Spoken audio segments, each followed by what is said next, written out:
Hello everybody and welcome back. I am very excited for today's video because it is a part 2 to my first video that was long classics that are actually worth your time. I filmed that video about a year and a half or 2 years ago. You guys seemed to love that video, so I am very excited to be bringing you part 2 because since then I have read some more wonderful, amazing long classics that I really do think are worth your time. The first few books in this list are ones that I didn't include in the first video in part 1 that I do still feel like are worth your time, so I'm going to go through those and then I'm going to go through ones that are a bit newer that I've read more recently. Newer to me. And then the last one I'm actually currently reading. And if you guys are familiar with me, you've been watching my recent videos, you might be able to guess which book that is, and it already made this list. So without further ado, I am going to be telling you about these long classics that are worth every single page and every single minute and second and moment of your time. I also quickly want to mention that all of these books are at least 400 pages or more. That is what I have constituted as a long classic. So anyway, the first one is My Cousin Rachel by Daphne du Maurier. I read this book quite a few years ago, and it is one of those books that never really leaves you. I love Daphne du Maurier's writing, and I feel like I mentioned Rebecca, her book Rebecca, in the first part of this video. Part 1, the other video. But I really want to mention My Cousin Rachel in this one because it is a little over 400 pages. Oh, I think it's just under actually. It's 391, and I think this is the shortest one in this list. But I wanted to include it because it is such an interesting story, and Daphne du Maurier is just such a fantastic writer. She is very suspenseful. All of her books are kind of mysteries, but I'm not a big mystery reader. I feel like her books are perfect for people who love classics that aren't too difficult to read, where you like a little suspense and a little intrigue. There's always often some romance in her books, and it's just kind of like eerie and atmospheric. Her descriptions are gorgeous. Anyway, I haven't read this book in a little while, but I definitely think that it's worth your time. The back says, one of the world's great storytellers, Daphne du Maurier, spins a dark Gothic tale of passion and unswerving love that turns to suspicion and fear. Rachel, a woman of exquisite beauty, descends on the great Cornwall estate of Philip Ashley. Despite his aroused suspicions, she soon enchants him. In this tale of good and evil, Philip must decide whether the glorious Rachel, the recent mysterious widow of his beloved cousin, is out to destroy him, or is the innocent victim of vicious men with a tremendous longing to be loved. His fate and his future lie in the answer to this deadly question. So it's about, is Rachel good? Is Rachel bad? What will happen to Philip? So Philip had a cousin who was married to Rachel, and then something happened to his cousin and he ends up visiting them and seeing what's going on. Rachel's the kind of character that sort of enchants him in a way, kind of like a siren, and it's deciding whether she is innocent or guilty, if she's good or evil. It's such an interesting story because you're kind of torn this way and that way throughout the whole thing, and just watching Philip sort of like navigate through all of this is exciting and nerve-wracking, and it just makes you on the edge of puts you on the edge of your seat. So I love Daphne du Maurier's writing. If you haven't read any of her books, I would maybe start with Rebecca, but this is also another great one to start with. I do have Jamaica Inn on my shelves that I have been wanting to read for a while. And I got that edition when I was in London, and I'm so excited to read more from her, but this is the last book that I read from her, so I definitely need to read more. It's been way too long. The next book is another one that I read quite a while ago, but I do feel like deserves a place on this list that I didn't mention in part 1, and that is The Tenant of Wildfell Hall by Anne Bronte. I love the Bronte sisters. Charlotte, Emily, and Anne are all fantastic storytellers in their own ways, and Anne Bronte, I feel like, is the one that is spoken of the least and read the least, and so I want to advocate for her because The Tenant of Wildfell Hall is a book that was so ahead of its time and smart and clever and deep and powerful. The back says, "This sensational, hard-hitting and passionate tale of marital cruelty sees a mysterious new tenant at Wildfell Hall, Helen Graham. Unmasked, not as a wicked woman as the local gossips have it, but as the estranged wife of a brutal alcoholic bully, desperate to protect her son." Using her own experiences with her brother Branwell to depict the cruelty and debauchery from which Helen flees, Anne Bronte wrote her masterpiece to reflect the fragile position of women in society and her belief in universal redemption. So this is such an important book. The way that Anne Bronte writes this story is so genuine and honest, and like I said, it's so ahead of its time when you have this marriage that is very cruel and unhealthy, and this poor woman Helen is going through so much. She just wants to protect her son. She just wants what's best for her child and herself. Like what she has to do in that situation and what women are capable or able to do in that time period. Like I said, it's so ahead of its time. It's so wonderful, and it's wonderful in the way where there's so much heart in this book. Like, even though it is a more difficult story, there are darker and more upsetting themes, I would say. It's still so hopeful and beautiful, and I think it's a beautiful depiction of like a mother's love and what you do for your children, what you do for yourself. And I love that Helen represents so much bravery and courage in a time where women didn't have a lot of rights in a marriage, and just the fact that she's such a strong character, I think, is beautiful, and I think Anne deserves more love. So definitely give this a read if it sounds like something that you would enjoy. If you love classics, this is a classic that I do feel like the Brontes are very approachable. So if you are newer to classics, I always recommend Jane Eyre. Jane Eyre by Charlotte Bronte is the book that got me into reading classics. Speaking of the Brontes, I can't believe I didn't mention this book in part 1 of this video, and that is Wuthering Heights by Emily Bronte. I think I didn't include it because I included Jane Eyre by Charlotte, but Wuthering Heights is just an incredible, incredible read. I do feel like this one could be slightly more difficult if you are newer to classics because the narration style is a bit jarring. So basically we get the story. It starts out with this man, Mr. Lockwood. He's visiting these houses. He speaks to the housekeeper, and the housekeeper tells him about our two main characters. It's much more approachable than I think I'm making it out to be, but I remember when I first started reading this story, I thought it was a little jarring. It took a little bit of time to get used to. So like I said, if you're new to classics, I would maybe start with Jane Eyre. But anyway, Wuthering Heights is an incredible story about jealousy and love and unrequited love. Basically, we are following Cathy and Heathcliff, who grew up together. Cathy's father basically adopted Heathcliff. Heathcliff and Cathy were a bit wild as children, and it's about... I don't want to give too much away. I know that it's Wuthering Heights, so a lot of people know the story, but it's basically about Heathcliff's jealousy, Cathy's jealousy, when different people come into their lives and they take different turns. We also follow the next generation after Cathy and Heathcliff and how their parents, I won't say who the parents are, but how the parents sort of dictate where the children go. I'm sorry if this is confusing, I just don't want to give too much away. Basically, Wuthering Heights is an incredible novel.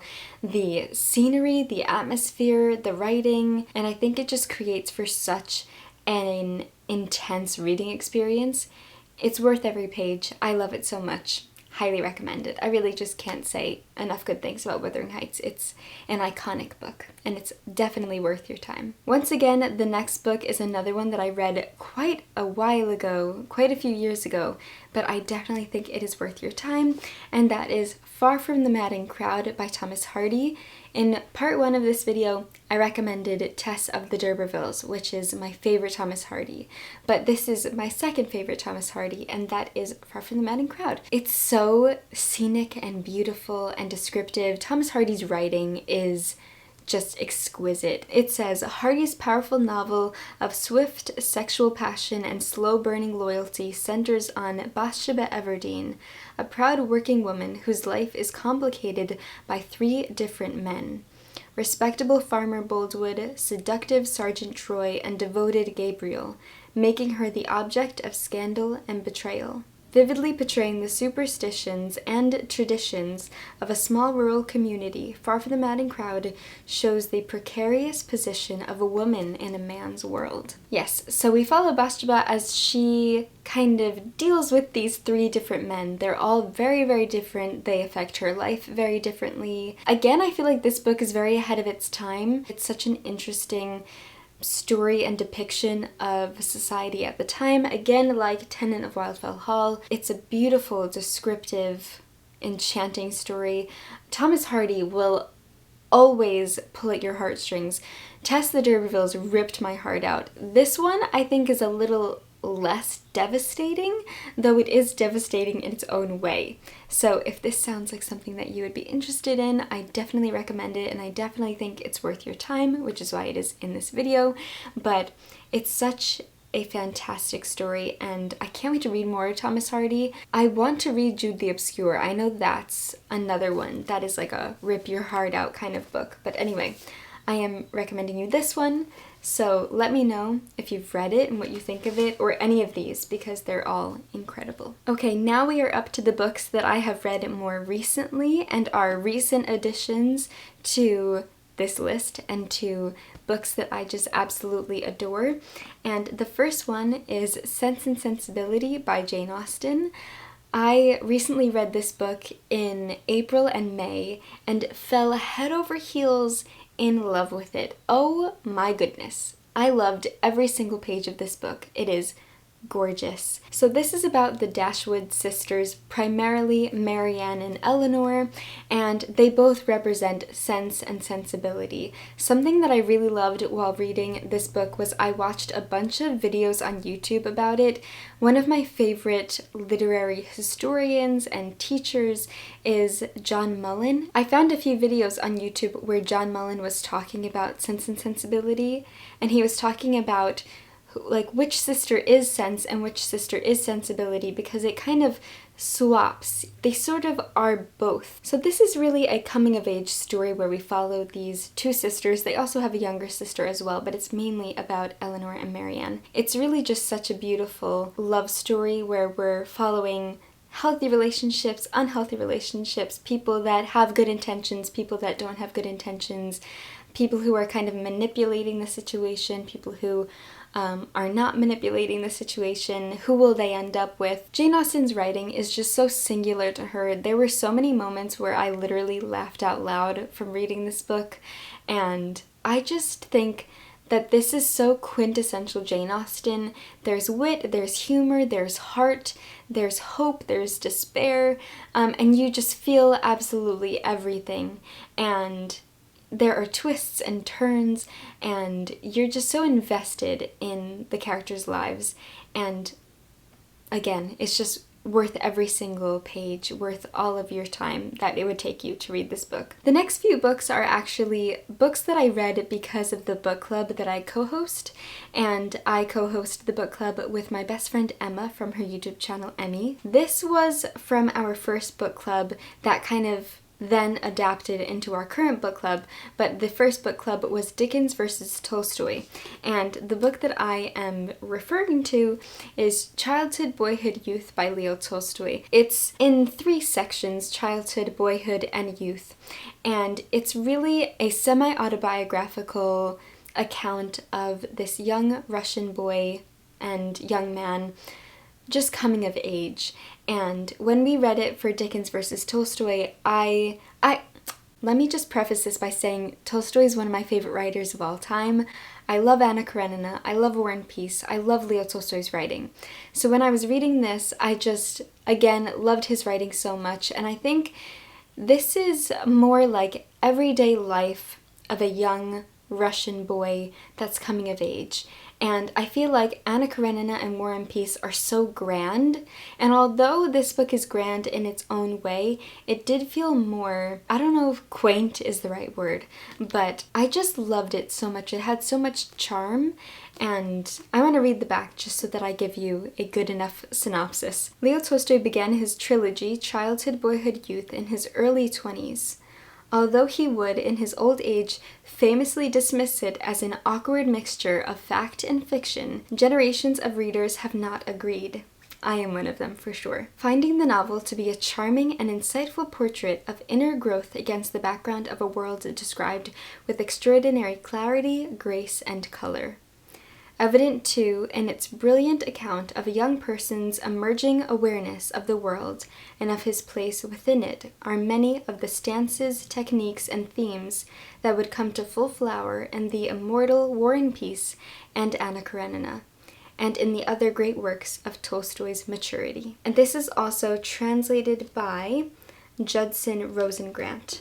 And like they said, it was so exciting and wonderful to see where Tolstoy began, because I first read Anna Karenina, then War and Peace, then some of his other works, and then I read this, and it was so great to see where he began as a writer, and it kind of felt like you were growing up with Tolstoy. So I highly, highly, highly recommend picking up this book. If you are new to Tolstoy, if you love Tolstoy, whatever kind of Tolstoy reader you are, I highly recommend this book. And again, it is worth every page. This next book, I don't even know where to begin, and that is The Brothers Karamazov by Fyodor Dostoyevsky. I read this for the Game of Tomes book club, which I also co-host with Emma. That is our current book club. We read this somewhat recently. We read it last year. And we have a whole discussion video talking about this book that we filmed when I was visiting Emma, so I will link that so that you guys can watch our full discussion of the book. It was such an interesting discussion, and I loved talking about it and reading it with Emma and you guys if you joined in. The Brothers Karamazov is a beast. It is an absolute beast of a book. And again, it's worth every page. It is about three brothers who are the Karamazov brothers, and their father is murdered in the beginning of the book. And he's not the most likable character. He has very different relationships with the three sons. The three sons also have very different relationships with each other and with the reader. Alyosha is kind of seen as like the saint of all of them. Ivan, he just has such an inner turmoil of he doesn't know what to believe. He's just contemplating a lot. And then we have Dmitri, who I feel like is semi all over the place. I feel like they're all kind of all over the place, except Alyosha, who really is the hero of the story, is seen as just like this good character, this good man. They talk a lot about their beliefs in religion and faith and family and love. There are so many themes in this book. You can analyze this book for the rest of your life and never finish analyzing it. It's such an interesting read, and it's so powerful and deep, and I feel like every single page has a purpose in this book. It's not just long just to be long or because he needed to have a certain word count. It feels like Dostoyevsky poured his heart into this book, and it feels like a privilege to be able to have read it. This next one is another beast of a book. It is an absolute mammoth, and that is The Count of Monte Cristo by Alexandre Dumas. This is another Game of Tomes book. We read it this year, and it blew us all away. An absolute page turner, an absolute beast. Look at all those pages. That is just insane. Worth every single one of them. Oh my god. I feel like we all agree. Everyone in the book club ended up loving this book. Emma and I absolutely adored it. And it is a book about revenge, primarily. We have our main character, Edmond Dantes. In the beginning of the novel, his life is really looking up. It's really looking great. He has so much going for him. And then the people in his life who are not very good people manipulate it and basically ruin it. And it's all about him getting revenge. And it's so gripping and dramatic and entertaining. I feel like Alexandre Dumas is not only a writer, he's an entertainer with this book. Everything comes to life in your mind, and it's so like dramatized and grand and amazing. This is a French classic, obviously, so it is translated with an introduction by Robin Buss. This is maybe one of the longest books I've ever read, especially one of the longest classics. This is one of those books where it's like, is it necessary to be this long? Yes, you want it to be this long. You will finish this book and wish that it kept going. You will want to restart it immediately. At least that's how I felt. That's how Emma felt. And my husband Leon also read this book with us, and that is also how he felt. So you have 3 people advocating for this book, and everyone who joined in the book club also agreed. I don't really remember people not loving it, unless I'm just blocking that out. But I loved it. I think you will too, so highly recommend it. The second to last book is one that I just finished last month, and it is a new all-time favorite.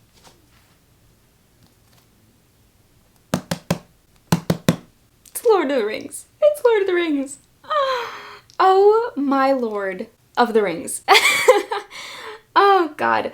This series of books, this one volume, which is quite giant, I knew it would be good. It is so much better than good. It is unbelievable. It is brilliant. It is grand. It is enchanting. This book is truly extraordinary. Like it is truly, truly extraordinary. The world that Tolkien created, he created a whole language for this book. He created a whole history. He even created his own maps and illustrations. The writing is gorgeous. The poems, the songs in this book, just, oh my God, everything about it, everything, absolutely everything about it. I truly feel like this is the greatest fantasy that I have and will ever read. I think it is perfect for people who don't normally read fantasy because it's just magic. Like, you can't read this and not love it, no matter what you enjoy to read. I just feel like, how can anyone not love this story? Which is why it is in this video. It is worth every single page. I didn't read it from this edition because it's just huge. I read it from an edition that like broke it up into the 3 different books. I highly recommend doing it that way because it makes it a bit more manageable and it feels like you're not reading as much as you really are. I am thanking Emma and I so much for putting it on our book club schedule this year because it is a book that I will never forget and I can't wait to reread in the future. So highly, highly, highly, highly, highly recommend. If you haven't picked this book up, please, please do yourself a favor and pick it up. It is 110 billion% worth your time. Okay, we have made it to the last book on this list, and it is one that I am only, how many pages? I'm 32 pages into this book, and I already think and know that it is worth your time, and that is East of Eden by John Steinbeck. So I am 32 pages into this book. It has been a mission, a goal of mine to read it for the past like 2 years. I am finally reading it, and it is exquisite. It is extraordinary. It is grand. It is sweeping. We are following these 2 families from California and Connecticut, and eventually the families will intersect. It's basically just an epic family drama, and the way that John Steinbeck writes is incredible. There's just such an emotional punch with this book that I've already experienced 32 pages in. So I can't wait to keep reading. I already know that it's worth every single page, so I am already putting it in this video. Yeah, so that's East of Eden. I'll let you know. Imagine if I end up not loving it. That will be very shocking and quite sad, but I really do feel like it's going to be a new favorite. So these are all of the books, all of the long classics that I didn't include in that first video that I wanted to include in this one that I think are worth all of your time. Let me know if you agree, if you disagree. What other long classics do you think are worth all of our time? I would love to know and get your own recommendations, so definitely feel free to leave those in a comment.